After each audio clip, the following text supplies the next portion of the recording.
தெருவில் செல்லும் பெண்ணின் பின்னாலேயே செல்லும் இந்த நாய் அவரிடம் தனது குட்டிகளை காக்க உதவி கோரியது என்றால் நம்ப முடிகிறதா? வந்தவாசியை அடுத்து சென்னாவரம் கிராமத்தில் நடந்தது இந்த தாயின் பாச போராட்டம். புதருக்குள் சென்று பச்சிளம் குட்டி ஒன்றை வாயில் கவ்விக்கொண்டு சில வீடுகளின் முன் சென்று காலால் இரும்பு கேட்டை தட்டி தட்டி பார்த்தது அந்த நாய்.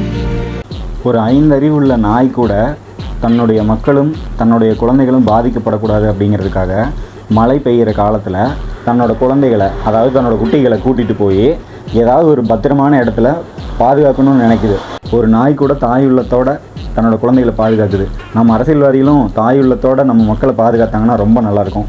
மழை வெள்ளத்தில் இன்னும் கொஞ்ச நாளில் பாதிக்கப்பட போகிற சென்னை போன்ற முக்கியமான நகரங்களில் மக்களை பாதுகாக்கிறதுக்காக இந்த மாதிரி மழை பெஞ்சதுக்கப்புறம் தூக்கிட்டு போகிறது கூட செய்ய வேண்டாம். நம்மளாம் மனிதர்கள் தானே. அதை வந்தால் எப்படி அதை தடுக்கலாம், முன்னெச்சரிக்கை நடவடிக்கைகள் என்னென்னலாம் எடுத்தால் தன்னுடைய மக்களை பாதுகாக்க முடியும்னு நம்ம அரசியல்வாதிங்க நடவடிக்கை எடுத்தால் ரொம்ப நல்லாயிருக்கும்.